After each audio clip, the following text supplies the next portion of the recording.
Hello, and welcome back, everybody, but probably nobody. This is ThorW, and we're continuing Dark Souls 3. When we last left off, we had defeated Aldrich, and took a look at his soul, threw his cinders up onto his throne right over there. And in the interim, between last episode and this episode, I farmed the Silver Knights a little bit to get their set. Their helmet and armor all say the same thing, which we've read before. However, I don't believe I've read the description for the shield, which is a little bit different. So, Silver Knight shield. Heavy shield carried by the Silver Knights who served the old royal family. A flowing canal is chiseled deeply into its face. The Silver Knights stayed behind to protect the humble manor and ruined cathedral. Though their goddess had long since left, her blessing upon her knight's shield remains. So, this basically gives us the information that the Silver Knights decided to stay back in Anor Londo in order to protect the lands, regardless of most of the gods leaving, and made it their sworn duty to do so. So, before we move anywhere else, I would like to point out something that is now in the Shrine Handmaiden's possession. If we go to purchase an item, there is a budding green blossom, and only one, but with a specifically unique description. So, the brief attached messages suggest that it was a gift. Goodbye, dear grandmother. I will visit grandfather in the Pit of Hollows. Ashen one. So, unfortunately, the Shrine Handmaid does not give us any unique dialogue about this, regardless of it appearing to have been directed towards her. But that's fine. We're going to head towards the dilapidated bridge and head towards the upper area above the Pit of Hollows, rather than in the Pit of Hollows itself. By the way, that's happening now. Look at that sky. That's happening now. Yeah. Once you have taken down 3 Lords of Cinder, the sky kind of goes eclipsey. And you will notice that the sky looks very similar to the Dark Sign. First off, we're just going to run past them. Excuse me. Come on, Hammerman. Stop. Hammer time. Anyway, I don't care about them. They're worth like 10 souls. Actually, they're probably worth like 100 or 200, but that's like 10 to me by now, so I don't care. Anyway, if we come up here right before the Greatwood Arena... By the way, if we look down there, we can drop there if we want to. This fall is non-lethal, for some reason. But you see the sky has gone bad everywhere. Truth be told, you don't need to kill the Greatwood until the very end of the... at all. Greatwood is actually a side boss and completely optional. So, Cirrus of the Sunless Realms, call for cooperation. Be summoned as a phantom. Let's go. Cirrus is the one who left the Shrine Handmaid that budding green blossom and came here to find her grandfather. Now, if you recall, there is someone that we met earlier in the Pit of Hollows. I finally found you. Just as I promised, Granddad. Remember? It is Holy Knight Hodrick. Oh, he's gunning for me, okay. It's fine. Come on, Hodrick. So I believe Hodrick has 2 Estus Flask drinks available. Let's just backstab him. See, this fight's very easy as long as you pay attention to what's going on. Cirrus does very little damage, but if she has his attention, it makes it very easy to get stuff like this off on him. It being a 2 versus 1 fight makes Hodrick relatively easy to take down. Oh, he parried me! No, bro! Oh no, bro! He stood up and parried me. What a jerk.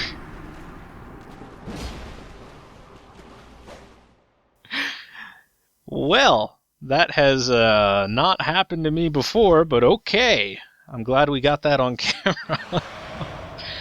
If you happen to lose the fight with Hodrick by getting 1 shot because he parried and reposted, you can re-enter, as if nothing happened. Oh, look, a fog wall. We get fog walled off when we start being summoned in. Hodrick has never parried me before. I mean, good job, I guess. Alright, take 2! I finally found you. Oh, Just man. as I promised, Grandad. Remember? So, Cirrus talks about keeping a promise.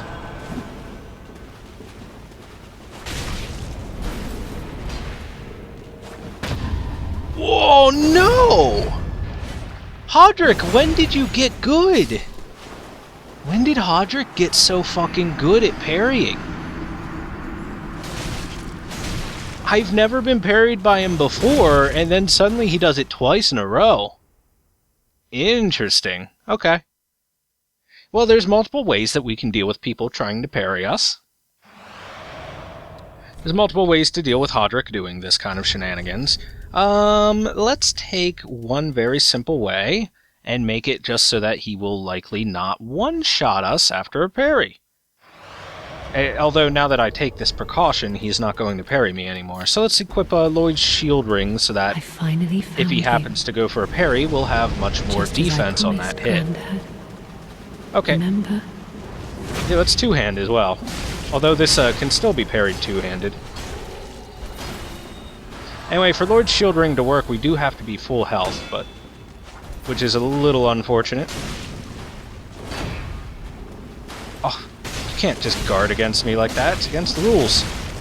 Yeah, get him. Get him. Wreck his butt. Okay, we'll let him cast Power Within. That's fine. I don't mind that at all. Yeah, you cast that Power Within, bruddy. Take it, brudda. Oh, look, he bled. Hey, let's throw an Undead Hunter Charm at him so he can't drink. What? You cheater. You cheater. Drinking through the Undead Hunter Charm.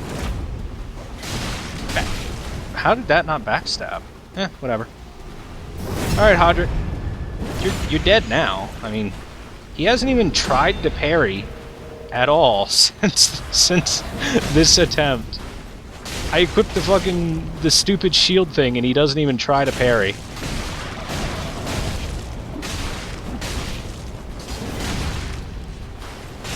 Alright, you're dead. I can't believe you parried and proposed to me twice. Good Well, night, Grandad. good night, Granddad.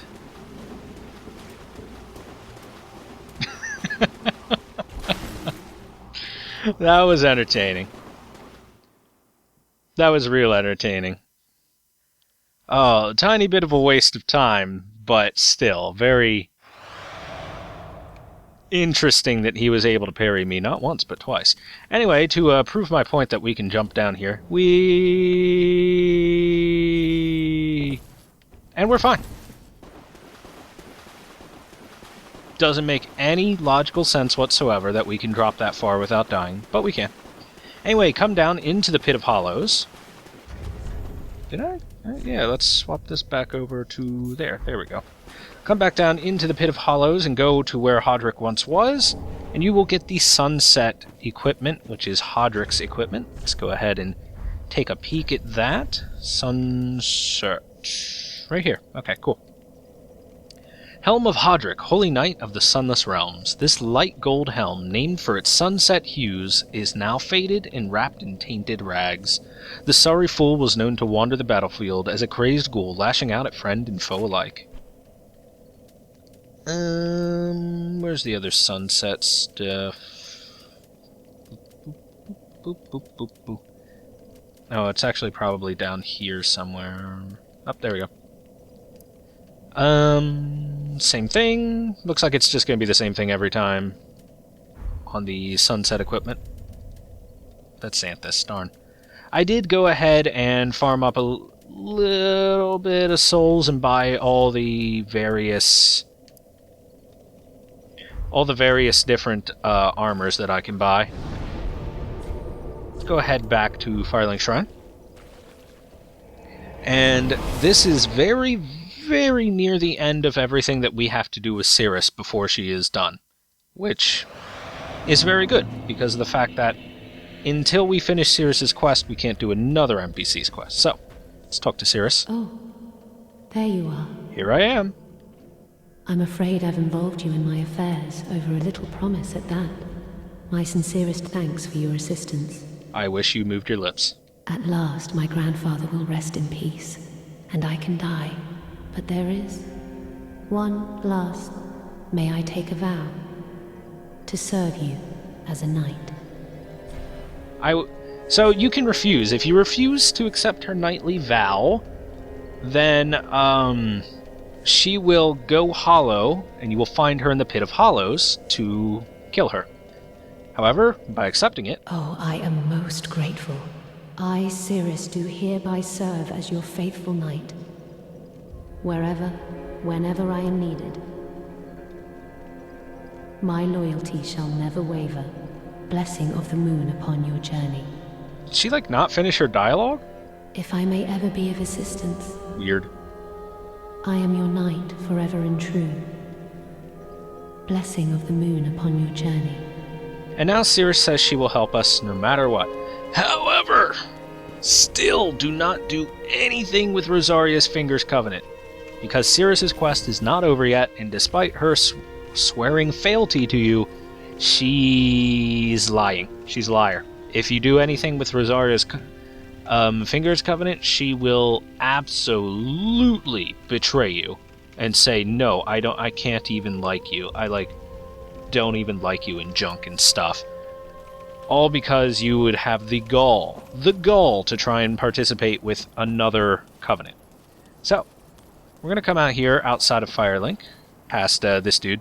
I'm going to kill him because I like killing him. And this grave has the sunset shield on it, because this is now Hodrick's grave. So, let's find that sunset shield. I believe this is it. Yep. Shield of the Holy Knights of the Sunless Realms, engraved with a brilliant flame crest that burns brightly within the Order's customary sunset colors. This design symbolizes those who both harbor and oppose the power of flame. So it's just a neat little shield that we can get. No insanely big lore pieces, other than it is for both those who favor and do not like the burning of the flame. So, that's kind of interesting, that it shows that there's some differing opinions on the flame. Let's see. So this is a +7 Uchi. Could make my Black Knight Greatsword +4 if I wanted. I'm just looking at equipment for 1 second, specifically because we're about to go fight a boss. If you recall, I kind of left Anna hanging. Sword of Thorns wouldn't be too bad. Barbed Straightsword? Yeah. Let's increase the Barbed Straightsword up to a +6. It wasn't neat. I should probably already have the equipment for that. Yep. 4, 5, and 6. I could even make it a +7 if I wanted to with the Titanite chunk. Sure. I'll get plenty of Titanite chunks soon enough to get something to a +9 if I want to. Welcome. Let's go ahead and spend these souls. More strength? More strength. Why not? Farewell, Ashen One.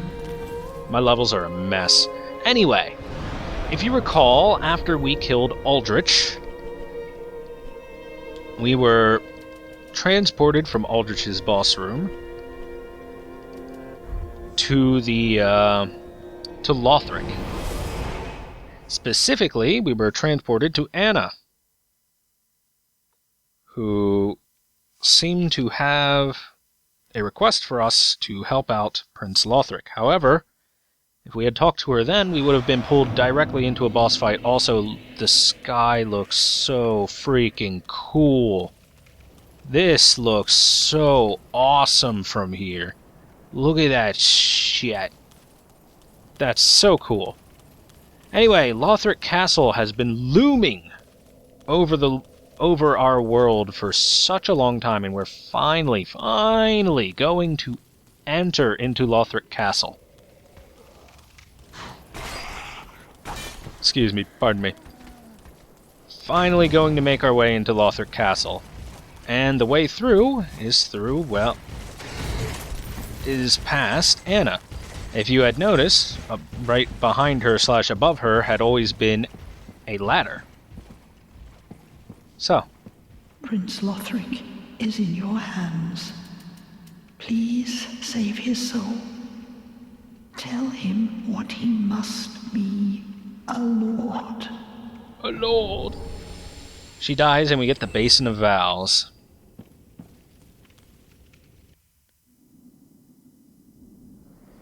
However, I want you guys to pay very close attention to this boss's entrance.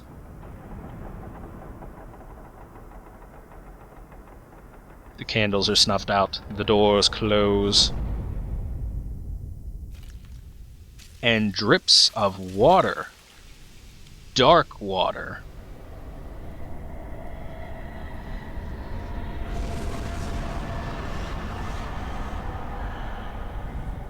as the boss spawns in.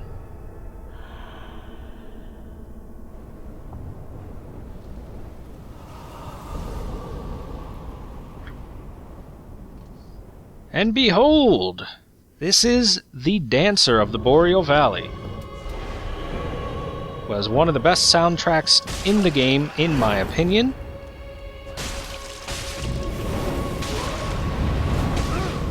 A lot of people are all over the Abyss Watcher's dick, but I much prefer the Dancer's theme.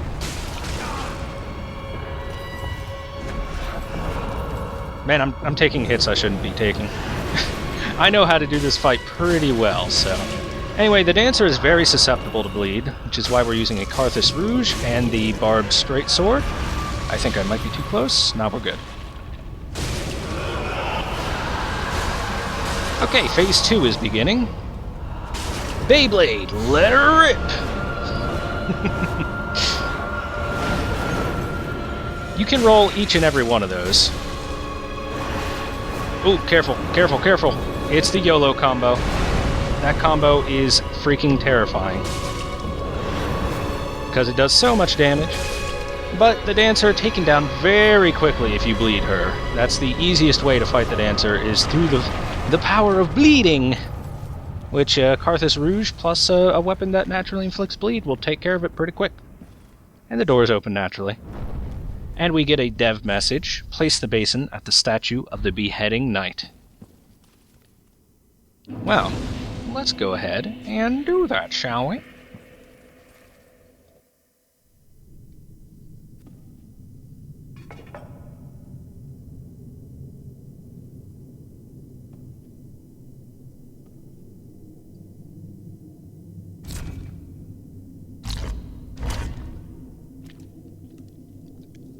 It's a good thing there's still blood in there. A lot of blood, apparently.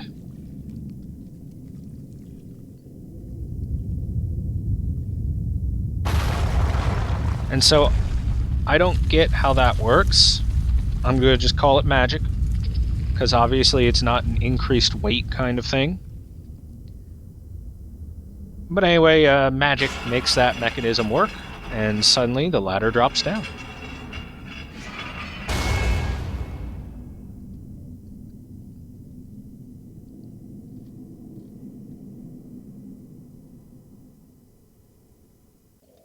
And that will give us access to Lothric Castle. But before we do that, we just fought a boss, guys. So let's go to Firelink Shrine, and we're going to lead up on a little bit of boss roll. We're going to read some boss lore, because I love lore, and I love boss lore the most. So, Soul of the Dancer. Soul of the Dancer, one of the twisted souls steeped in strength. The Pontiff Sulyvahn bestowed a double-slashing sword upon a distant daughter of the former royal family, ordering her to serve first as a dancer and then as an outrider knight, the equivalent to exile. Ooh, that's pretty rough. Once we beat the dancer, we can also talk to the shrine handmaid and get my favorite helm. The Dancer's Crown. Crown worn by the Dancer of the Boreal Valley. A mirage like Aurora Veil is said to be an article of the old gods, permitted only for direct descendants of the royal family. The black eyes of the Pontiff eventually transformed the dancer into a beastly creature, her armor fusing with her own hide. And it looks like that's the rest of that. So, Ashen One, be sure. that gives us a little bit of pretty good information. But we can go a little bit further by talking to Ludlith. Aha, damsel. And let's check what kind of equipment we can get from the dancer. First off, the dancer's enchanted swords. Paired enchanted swords that Pontiff Sulyvahn bestowed upon the dancer of the Boreal Valley. These blades, symbolic of the dancer's vows, are enchanted by dark magic in the right hand and fire in the left, mirroring the Pontiff. And I guess the other one up. Soothing Sunlight. Special miracle granted to the maidens of the Princess of Sunlight, restoring a large amount of HP for self and those in the general area. The miracles of Guinevere, the princess cherished by all, bestow their blessings on a great many warriors. Okay, first off, I'm getting the dancer's enchanted swords because I want to use them. Now. Second off, let's talk a little bit about the lore behind the dancer herself. So the dancer, as we saw, had sworn loyalty to Pontiff Sulyvahn. She was once a relative of the royal family, and then swore loyalty to Pontiff Sulyvahn once he entered into Anor Londo and pretty much took over. You recall that the Pontiff makes any outrider knights carry a Pontiff's right eye and a Pontiff's left eye ring, which causes them to become frenzied beasts over time. So the dancer was once basically a god, but after swearing loyalty to the Pontiff, she was forced to become a dancer for entertainment. Afterwards, she was forced to become an outrider knight, and started to go a little bit crazy. Now, as for why she shows up there specifically, I believe it is in order to defend Prince Lothric and prevent anyone from getting to him, so that he may not fulfill his duty as a Lord of Cinder. And I believe that is probably under Pontiff Sulyvahn's orders, considering the Pontiff wants the end of the Age of Fire to come. Now, one thing I said to pay very close attention to was when the dancer spawned into the room in the cutscene. You'll notice that drippings of what looked like dark-colored water kind of fell down when the dancer teleported in. Now, if you recall, we've gotten much information about the Deep over time. The Deep was originally a peaceful and sacred place, but became the final rest for many abhorrent things. Maybe Aldrich's soul will tell us a little bit more about what coming age. Okay, ruminating on the fading of the fire, it inspired visions of a coming age of the deep sea. So Aldrich is all about the deep, and liking the deep. The Outrider Knights, or at least Vort and the Dancer, both respectfully, when they spawn into the world, kind of come through this dark gate, dripping with what looks like really dark-colored water, if anything. What that really is basically they've opened up a portal to the deep, or the abyss. The abyss and the deep are basically two in one thing, just different names describing the same kind of area. So, if you recall in Dark Souls 1, the abyss, when it sprang up in Ulasil, and when it took over Artorias, and when it started to run rampant through the area, there were fissures of blue, kind of wet area around there, and Artorias' armor itself was said to be stained wet with the abyss. So this kind of confirms that the abyss and the deep are basically one and the same, with just different names. How freaking awesome is that, guys? Oh, it's so cool. Also, I'm putting the Dancer's Helm on because it is my favorite helmet in the game, because it has this really awesome veil that travels behind it, and it looks so good. And Fashion Souls is far more important than anything else, than like Oh, how efficient am I? No, fashion souls. Beautiful. And with that, I think we can call this an episode. I do believe that we can call this an episode. Because, well, I think we accomplished a fair bit. We brought Cirrus's questline close to an end. It's not quite over yet. Goodbye. And we've, It wasn't he? and we defeated the dancer. By the way, I'm going to make this Black Knight Greatsword a +4 because I like this weapon. I could even make it +5 if I wanted. I've got the Titanite slab for it. But we're going to +4 for now and run around with that for a bit. So thanks very much for watching, guys. I hope you enjoyed this episode, and the lore behind the Dancer of the Boreal Valley, and how Pontiff is an incredible, super huge mega dickbag, and everyone should absolutely hate him because he completely destroyed any remnants of the royal family by transforming them into a monster in the case of the Dancer, who seemed to be a relative of Guinevere herself, considering we can get the Soothing Sunlight spell from her soul, and by feeding Gwyndolin to Aldrich, and finally imprisoning Yorshka up in the Yorshka's church spire. Pontiff Sulyvahn's an asshole. And on that note, I'll see you guys next time. Thanks so much for watching, and I hope you enjoyed. Bye-bye, everyone. Bye-bye.